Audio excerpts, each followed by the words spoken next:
मैं तुम्हारे ऑफिस आया, तुम्हें इतनी बातें सुनाई, फिर भी तुम्हारे दिल को सुकून। ऐसी क्या खता हो जाती है बाज़ दफ़ा कि जिसका खमियाजा बच्चों को भुगतना पड़ता है। और उसे शर्मिंदा होना भी चाहिए क्योंकि यही उसकी सजा है।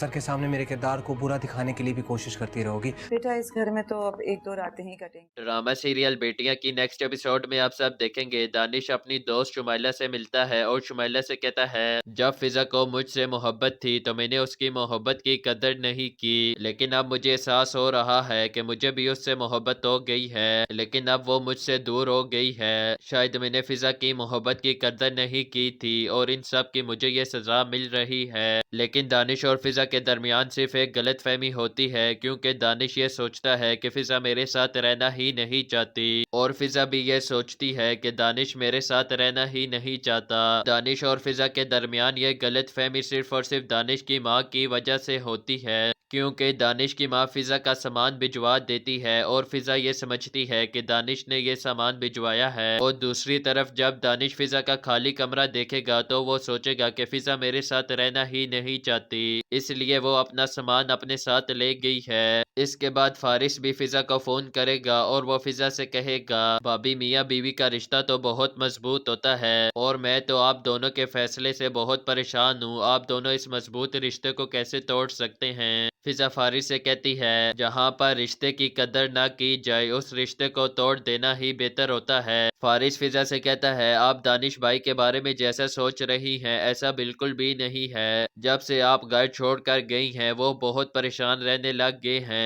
और मैं आपको एक बात बताना चाहता हूँ कि दानिश भाई अब आपके बगैर नहीं रह सकते, इसलिए आप दोनों के दरमियान जो गलत फहमियाँ हैं आप एक दूसरे से बातचीत करके उनको खत्म कर दीजिए। फिजा भी फारिस की बातें सुनकर सोच में पड़ जाती है और आने वाली एपिसोड्स में दानिश और फिजा के दरमियान सब कुछ ठीक हो जाता है और वो एक दूसरे के साथ खुश रहने लगते हैं।